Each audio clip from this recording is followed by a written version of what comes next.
কিরে শেফার মেয়ে, তুই এইভাবে আমার দোকানের দিকে তাকিয়ে আসিস কেন? কাকিমা, তোমার দোকানের গোল্ডেন নেকলেসগুলো দেখতে এত সুন্দর না, আমি একদম চোখ ফেরাতে পারছি না। ঠিক আছে, তাহলে তোর মাকে গিয়ে বলবি একটা নেকলেস কিনে দিতে, তাহলেই তো হয়ে যায়। শুধু শুধু এভাবে তাকিয়ে থেকে কি লাভ? এমনিতেই কাকিমা, আমি দাঁড়িয়ে দাঁড়িয়ে দেখছিলাম। আমি আজকে বাবা আর মাকে বলবো আমাকে একটা সুন্দর নেকলেস কিনে দিতে তোমার দোকান থেকে। ঠিক আছে, এখন আমার দোকানের সামনে থেকে চলে যা তো, না হলে আবার আমি নতুন কাস্টমার ধরতে পারবো না। তাড়াতাড়ি যা। টুম্পা, এই দেখ, আমার মা তার দোকান থেকে আমাকে এই নেকলেসের বক্সটা দিয়েছে। এই নেকলেসটা কত সুন্দর, তাই না? আরে টয়া, নেকলেসটা আসলেই অনেক সুন্দর। আমিও যাওয়ার সময় তোর মায়ের দোকানে দেখলাম অনেক সুন্দর সুন্দর গোল্ডেন নেকলেস। আমি আমার মা বাবাকে গিয়ে বলবো আমাকেও যাতে তোর মায়ের দোকান থেকে একটা নেকলেস কিনে দেয়। ঠিক আছে টুম্পা, তাহলে তো ভালোই হয়। সামনেই তো ঈদ আসছে। এই ঈদে আমরা দুজন একই রকমের নেকলেস পরে ঘুরবো। কি মজা হবে, তাই না? তাহলে তাড়াতাড়ি যা। আরে টয়া, আমি এক্ষুনি যাব। গিয়ে আমার মা বাবাকে বলবো, বাবা মা, তোমাদের কাছে আমার একটা আবদার থাকবে। এবার ঈদের জন্য আমাকে একটা নেকলেস কিনে দিবেই দিবে।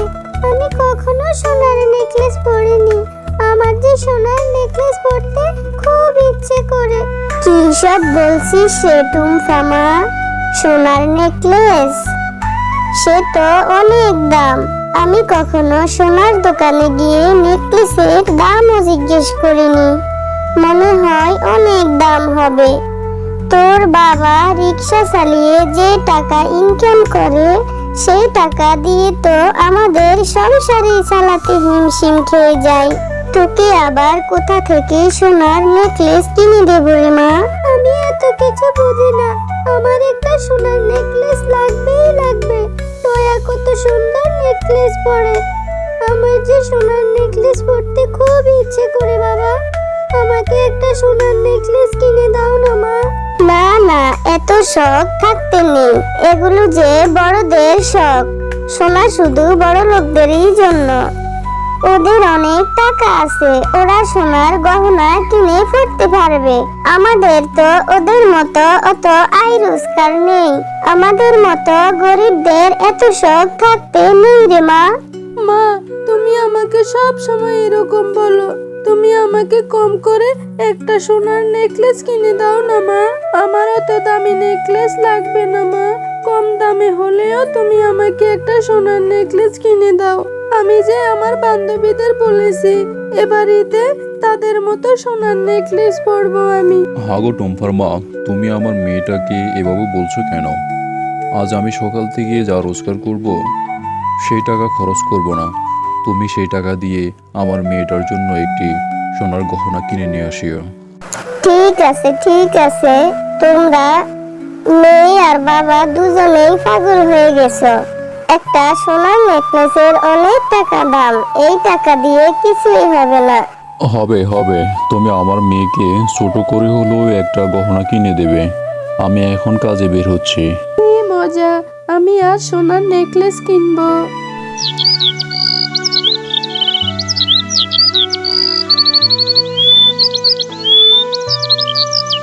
এই নাও টুম্পার মা, এখানে 1000 টাকা আছে। এই টাকা দিয়ে বাগিনের দোকান থেকে আমার মেয়ের জন্য ছোট থেকে একটা সোনার গহনা কিনে নিয়ে আসো। আচ্ছা ঠিক আছে, তাহলে আমি গিয়ে দেখি। কিন্তু আমার জানা মতো সোনার নেকলেসের দাম তো অনেক বেশি। 1000 টাকা দিয়ে তো কিছুই পাওয়া যাবে না। আরে বউ, তুমি আগে গিয়ে দেখো না বাগিনের দোকানে। যদি না হয় তাহলে পরে আমি আরো টাকা জমিয়ে আমার মেয়েকে গহনা কিনে দেব। আচ্ছা ঠিক আছে, তাহলে আমি গিয়ে দেখি। দেখি এই বাঘিনী ভাবি আমাকে 1000 টাকা দিয়ে আমার মেয়ের জন্য একটা সোনার গহনা দেন তো। ছোট থেকে একটা নেকলেস হলেই হবে, বেশি বড় লাগবে না। হাসালি রে আমায় শেফা, তুই হাসালি। 1000 টাকা দিয়ে আসছস আবার সোনার নেকলেস কিনতে? কখনো শুনেছিলি 1000 টাকা দিয়ে সোনার নেকলেস পাওয়া যায়? তোদের মতো গরিবদের এত সোনার জিনিস কিনতে শখ কেন রে? আমার দোকানের নেকলেসের একদম সর্বনিম্ন 50,000 টাকা, আর বাকি সব নেকলেস 50,000 টাকার উপরে। 50,000 টাকা জোগাড় করে তারপরে আমার দোকানে আসিস। কিন্তু বাঘিনী ভাবি, এত টাকা যে আমাদের কাছে নেই। তুমি তো জানোই টুম্পার বাবা রিক্সা চালিয়ে যে টাকা ইনকাম করে তা দিয়ে আমাদের সংসার চালাতেই কষ্ট হয়। মেয়েটা যে আমার বড্ড আশা করেছে এবার ঈদে একটা সোনার গহনা কিনবে। ছোট থেকে একটা সোনার গহনা দাও না বাঘিনী ভাবি। কি সব বলছস শেফা? আমি যে বললাম তোর মাথায় কি ঢুকেনি? 1000 টাকার গহনা আমার দোকানে নেই। যা অন্য দোকান থেকে পেলে নিয়ে যা, এখন আমার দোকান থেকে যা তো। চল টুম্পা, পরে টাকা জমিয়ে তোকে আমি সোনার গহনা কিনে দেব। ওগো, 1000 টাকা দিয়ে তো কিছুই পাওয়া যায় না। বাঘিনী ভাবির দোকানে গিয়ে জিজ্ঞেস করলাম, বলেছিলাম আমাকে 1000 টাকার ভিতরে ছোট্ট একটা গহনা দিতে। সে তো দিলই না, আরো আমাকে অনেক অপমান করে তাড়িয়ে দিয়েছে। গহনার দোকানে নাকি 50,000 টাকার নিচে কোনো গহনা পাওয়া যায় না। আচ্ছা, তোমরা কোনো চিন্তা করো না, আমি শহরে গিয়ে রিক্সা চালাবো। শহরে ইনকাম বেশি, আশা করি বেশি টাকা ইনকাম করতে পারবো। আমি এই মাসের পুরো টাকা জমিয়ে রাখবো। মাস শেষে 50,000 টাকা হলে আমি ঈদের আগেই আমার টুম্পা মাকে সোনার গহনা কিনে দেব। আচ্ছা ঠিক আছে, তাহলে তাই হবে। এরপর মিসকে শহরে গিয়ে রিক্সা চালানোর সময় অ্যাক্সিডেন্ট করে। মা, বাবার কি হয়েছে? তোর বাবা তোর জন্য শহরে গিয়ে রিক্সা চালিয়েছে। শহরে প্রচুর জ্যাম, অনেক গাড়ির ভিড়ে অ্যাক্সিডেন্ট করে হাত পা ভেঙে ফেলেছে। তোর বাবার চিকিৎসা করাতে যে অনেক টাকার প্রয়োজন। এখন কিভাবে যে কি করব? সময় মতো অপারেশন না করতে পারলে তোর বাবাকে যে বাঁচাতে পারবে না। সবকিছুই আমার জন্য হয়েছে।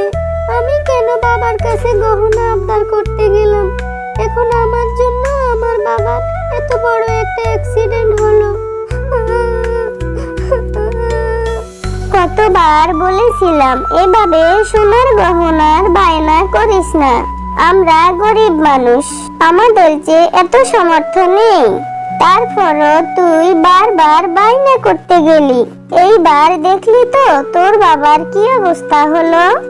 আমার জন্যই আমার বাবার এত বড় একটা ক্ষতি হলো। এখন আমাদের কি হবে? হে আল্লাহ, তুমি আমার বাবাকে সুস্থ করে দাও। আমি আর কখনো আমার বাবার কাছে কোনো কিছু বায়না করব না। মিষ্টি মেয়ে টুম্পা, তুমি এইভাবে এখানে বসে বসে কাঁদছো কেন? কি হয়েছে তোমার, বলো আমাকে। এরপর টুম্পা পরীকে সব ঘটনা খুলে বলে।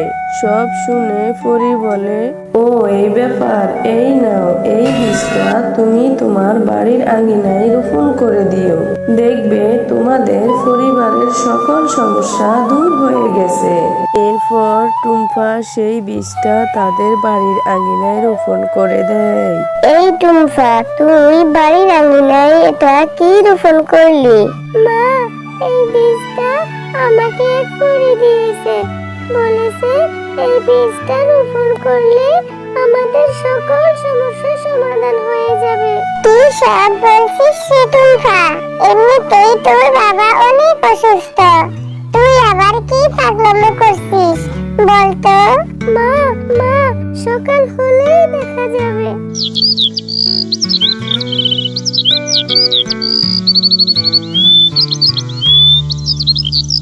মা, দেখিস পরী ঠিকই বলেছে। আমাদের বাড়ির উঠোনে কত বড় একটা সোনার গহনা দিয়েছে। আরে এটা কি করে সম্ভব? আর গহনা গাছ সেটা তো আমি কখনো দেখিনি। হ্যাঁ টুম্পা, আমি জাদুর গহনা গাছ। তুমি চাইলে এই গহনা গাছ থেকে গহনা করতে পারো এবং বাজারে বিক্রি করে তোমার বাবার চিকিৎসাও করতে পারবে। আরে আরে, এই গাছের গহনা বিক্রি করে টুম্পার বাবার চিকিৎসা করতে পারবো? সৃষ্টিকর্তা, তোমার কাছে লাখো কোটি শুকরিয়া।